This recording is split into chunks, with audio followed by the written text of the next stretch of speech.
Okay, hi everyone, and welcome back to Haunted Hearsay. We're a bit late on the go tonight, but nothing set in concrete, no time wise. Tonight we have a visitor coming to talk with us about various places he's been that are haunted. And Ben has a few questions for him, and Ben's going to introduce them now. So I'll just hand you. Ben, hi, how are you? Hi, how are you? Hi, Anthony. This is Hi, Anthony. Anthony. How are you? I know Anthony from school, from primary school, secondary school, and college, and we made a few films together. One of them you might have seen is Luna, and the story of the fairy ring, and that did a good kind of festival run back in 2013, and it was on RTE, and it was in all sorts of places. But that has very interesting folklore, and that the reason why we decided to make it was because of the folklore, and that's what we want to kind of tell you about today. Uh, the folklore of our two films, Luna and Banshee, and then Anthony has a number of things that I want to ask him about in particular that I know. Well, I have a question for him that I want to ask about, but we're going to start off with Luna and the Banshee first. We've already premiered Luna, and it went down really well. It was it was very impressive. It was such a different thing, a different approach to doing it through song and music and dance, as opposed to a sort of an acted out part or whatever. But yeah. Yeah, so I guess like the first thing that might be worth chatting about is just fairy rings. Like, what are they? Or like, what's your, like, when we made our film? Well, firstly, what was the inspiration for the actual film? Because I wasn't there for that bit.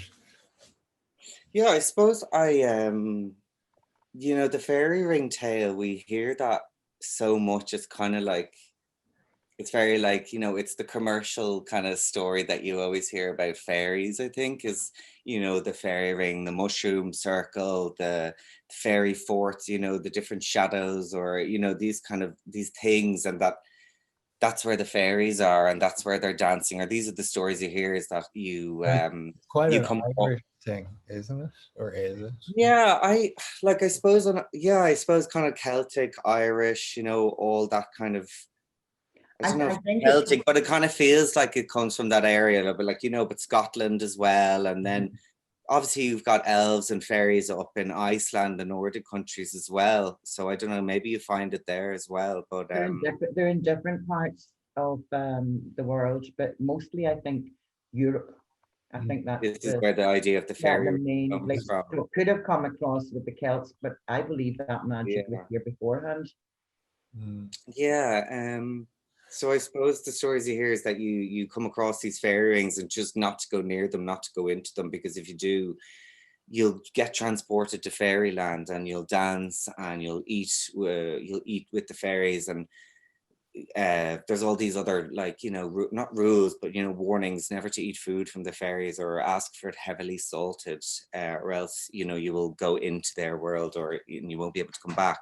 But anyway, the thing that interested me most about the fairy story, I suppose, is that when you go into a fairy ring, and you dance and you play with all of the fae, that when you come out again, it may have only looked like or felt like a few minutes or a few hours, but when you come back to our world, like, years have passed. Yeah, Like so many years that you just, you crumble and you die, or you're an old man, or you're a skeleton. So I know, I just found that kind of change in dimension and other worlds just so fascinating and exciting. So what started you on that road? What was your first memory of a fairy ring or a fairy fort that got you interested in it? I suppose, like, my mother's side of the family is quite superstitious, and coming from an Irish family and storytellers, there are always stories told to me. Like so many other Irish children, we always, there's so many books in Irish bookshops surrounding, like, Irish legend and myths and folklore and all of this.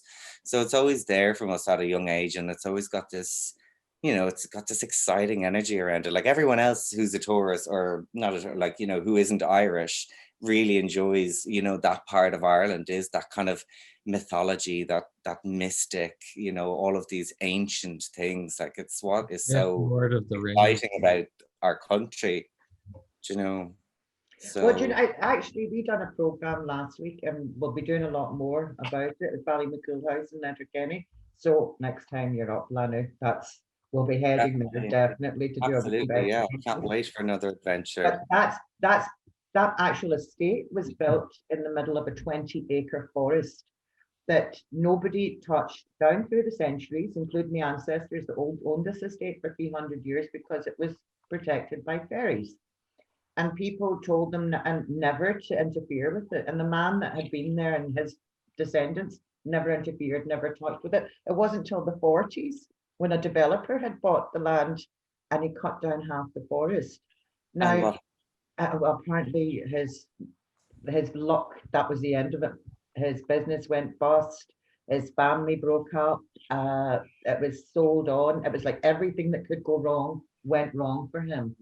And it was just like a sort of what would you call it? Like a domino effect, one thing after the other.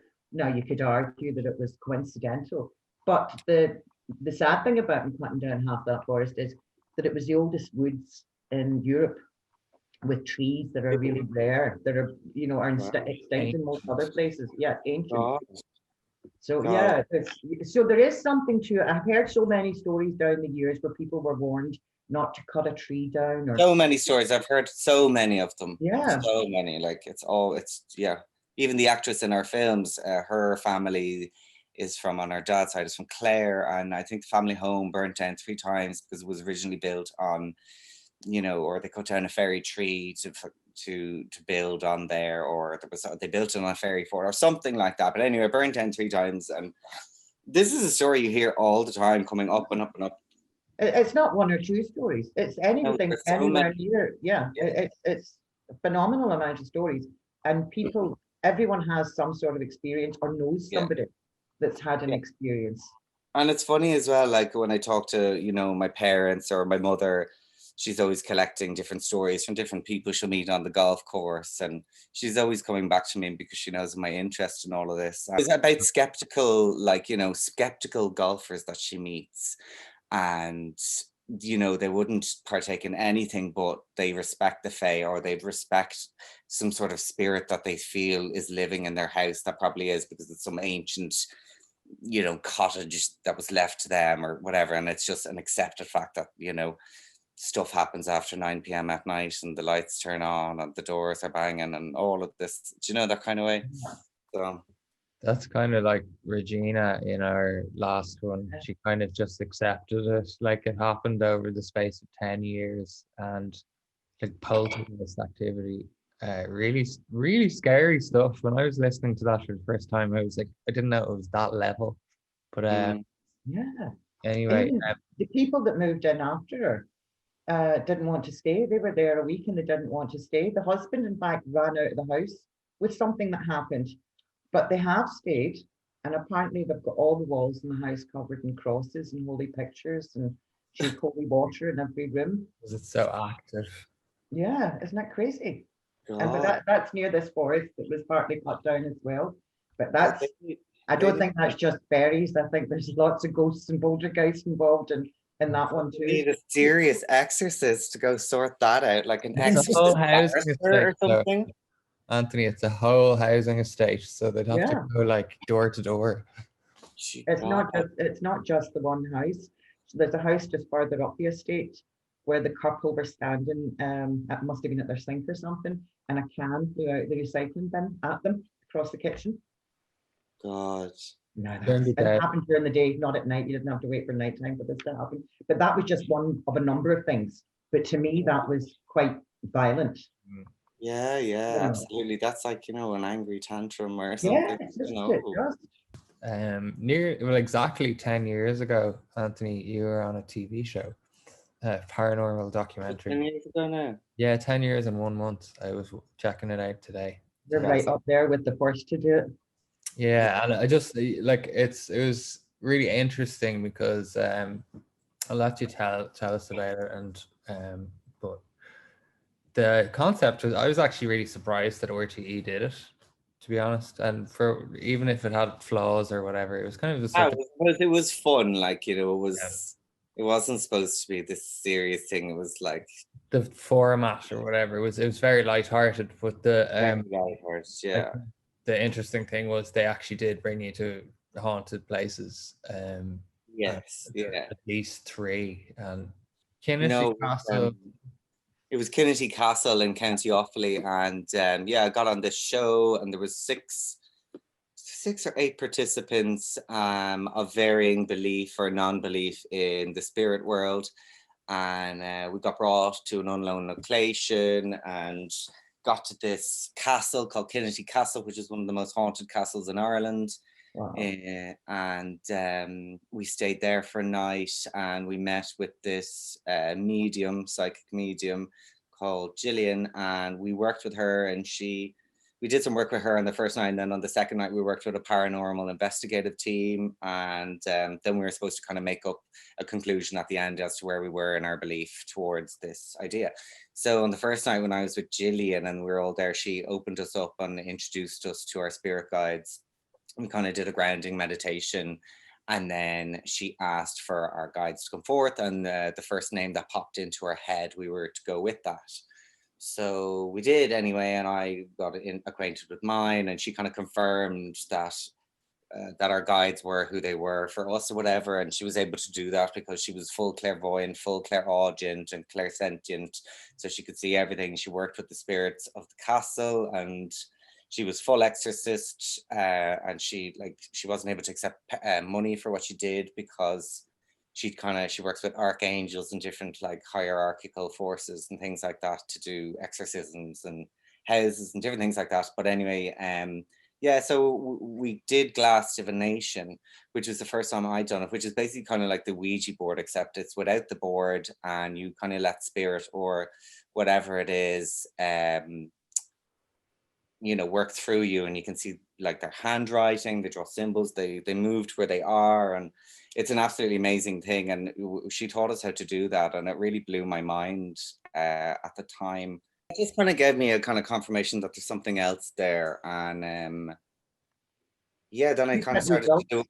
Sorry? You've got results when you did it the first night then? Yeah, and we kind of just worked with the spirits of the castle because Gillian was working with them, and lady, I can't remember her name, but anyway, she came through and she was very strong, and she was able to point to where she was standing, and then you'd somehow notice that you were already leaning over this side to kind of make room for them there, and then you just kind of be doing glass divination for maybe an hour, and you just get into such a space where you're asking questions and you don't even, they're just kind of confirming with the glass, but you get the messages telepathically. You start working on this kind of level. It's amazing the information you get. But the time that I stopped doing it was I was kind of doing it on my own with a friend, and we were doing it quite a lot, and we kind of felt that I got a new guide or something, so I wanted to get in touch with this new guide or whatever, and was chatting away, and she told me that she was a miscarried child to a woman in Ireland, in Dublin. And I was like, oh God. And then she goes, can I give you, can you tell her I'm okay and I'm happy and all of this? And it kind of freaked me out. And I was like, oh, and then I was kind of almost calling her bluff as well. And she gave me a mobile number, like a full 10-digit 086 kind of number. And then I suppose that kind of really freaked me out because, yeah, I just didn't want to ring up this woman and say this. Obviously, now, I don't know, maybe I was talking to a bad spirit that because they do come through as well. And you have to be really careful of that because they can latch on to you. And yeah, you have to be careful when you're working on that level with those things. It is a scary. I mean, what advice would you give to somebody if they were starting to do this? What advice would you give them? I'd say that you have to learn to protect yourself before you go into the ritual. You have to, supposedly one of the questions you have to ask when you're talking to spirit is you have to ask, are they from the light? And you keep asking this question until they give you an answer, because it's supposedly a universal law question that they can't lie to. I don't know about that, but usually you can get a sense of them when you are asking questions, because you will say clockwise for yes, anti-clockwise for no. And then you always have to, with respect, like when you're asking questions, and your attitude, always with respect. You don't want to piss anything off or whatever. And you don't ask anything about the future as well. So there are the three kind of things that I'd say. And just to, like, if you do feel something on you, just carry sage around. They really can't stand the smell of it. Carry around in your pocket for a week or two, or don't do sage before you do a session because they won't come in. They don't like the smell of it. So do it afterwards to clear your space. So yeah, that's all I'd say, I suppose. Yeah. But yeah, with caution, be careful. And yeah. I learned a spirit clearing ritual last year for the witch con thing, but it's a real one that was given to me by a friend who she strangely in a very quick process became very sensitive to energies, like within the space of a very short amount of time, to the point, and also to an extent that it was ruining her life. I remember that, yeah, I won't go into any details, but she taught me that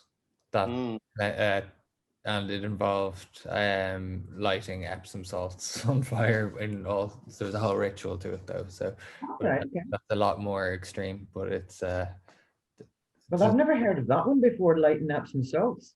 Yeah, so I must get that off you. I'll show you. I have a video even. I'll send it to you. My mother, she's always, ever since a child, she's heard what she calls the bells. And there's like 16 children in her family, and like some of them are like sensitive. Like her mother, my granny, would be also sensitive to this sort of stuff, you know, the gut feeling thing when you walk into a space, and you know, a lot of people have it. So yeah, she'd always hear the bells as a child, and her mother told her that it was the children in purgatory.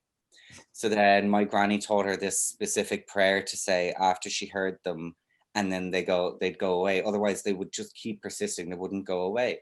And a lot of people, I heard, are diagnosed with tinnitus when actually they might just be a bit clairaudient or this kind of thing. But then again, I don't know. I heard that, and I don't know if it's true but anyway, yeah, she hears this, and then subsequently she also hears the banshee, and yeah, it's just a really interesting thing. Does anything happen then in the wake of hearing these things?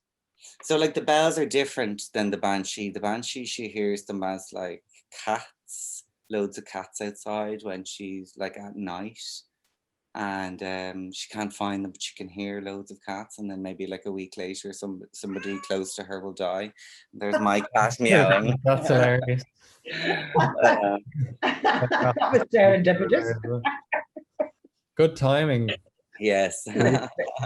So yeah, but the bells are different than the cats. She believes it's the children in purgatory. I don't know, but when I was working with Gillian in regards to, like, you know, glass divination and all of this, I was telling her about my mom and this kind of thing, and she was saying the next time your mother hears those bells, tell her to look over her left shoulder and just say, "I got that, thanks," and to just acknowledge it. And she did, and she got back to me, like, you know, a couple of months later, whatever, and she goes, "Oh, you know, I said, I looked over my shoulder and I just acknowledged it, and I said, I got that," and they stopped. And she was amazed, because my mother, what age was she? She must have been in her 50s at the time. She said nothing else other than that prayer stopped those bells or whatever the noises were she heard. So isn't that interesting? Yeah. I always found that very fascinating since I heard that's extremely fascinating. And I guess the connection I made there with the banshee was just that your mother's somebody, but one of many people, and that have heard a banshee or some iteration of a banshee. And that's what I found really interesting about banshees. And we had to go all around with the amount of research we did to find one through line of a story.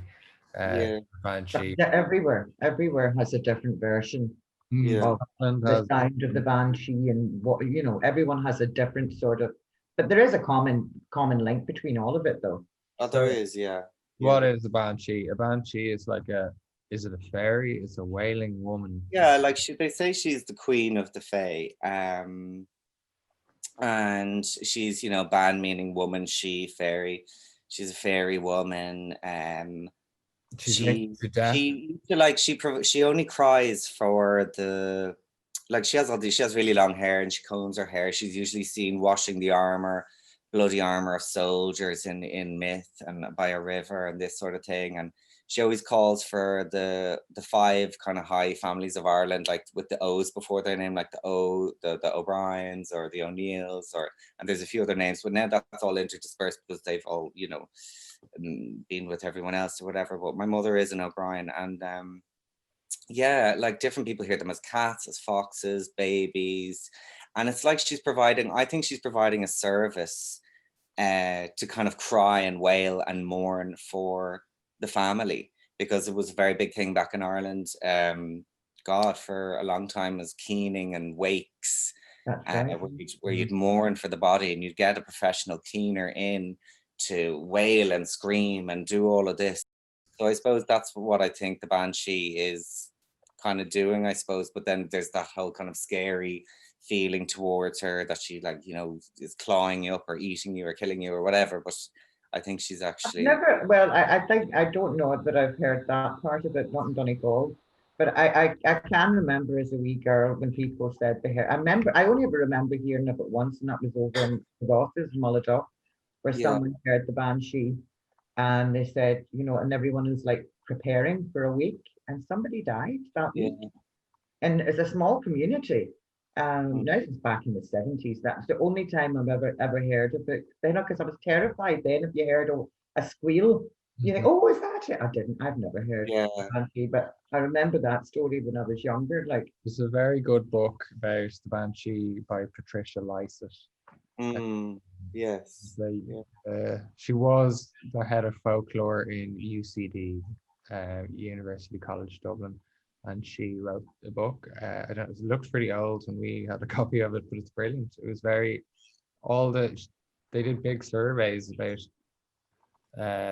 who's heard it where and when all around Ireland, and besides that, we traveled around and heard kind of first-hand accounts of people's stories. But yeah, so when we made a film about it, we have to know what we're kind of representing.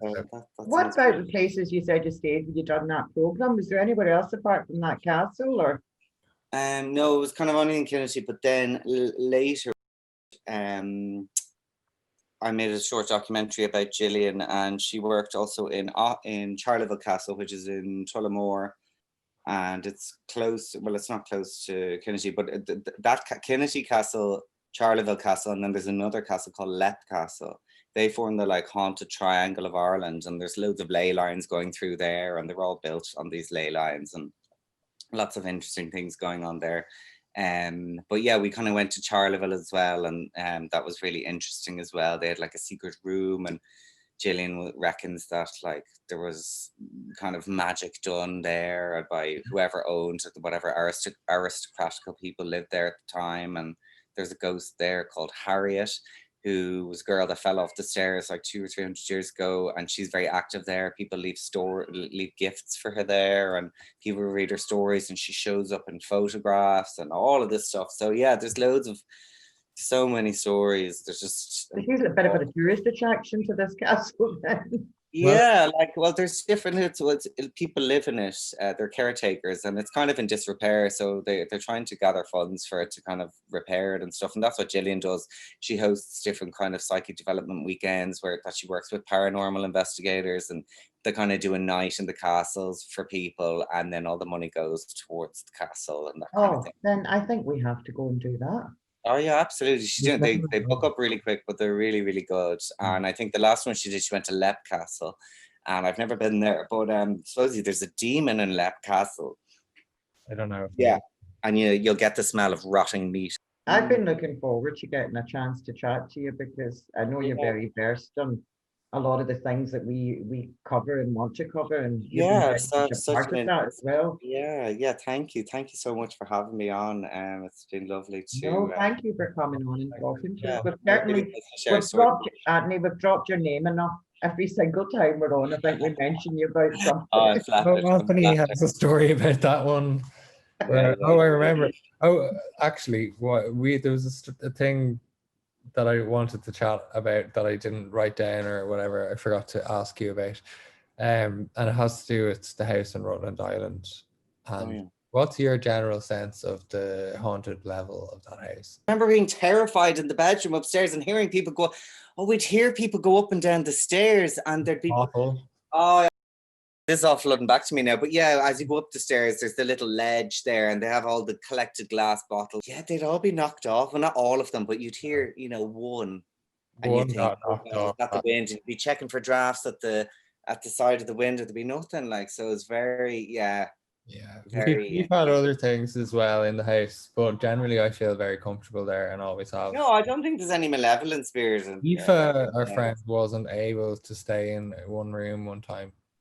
Yeah, like I suppose it is uncomfortable when you do encounter like a strong energy in a place, in a building. It is scary, even though you can breathe and be like, oh, it's all good. Like, geez, if a stranger walked into your bedroom, you'd be bloody petrified, wouldn't you? Yeah. So like, It is. It's. I mean, I've had contact with spirit many times since I was a child, and it still stops you in your tracks.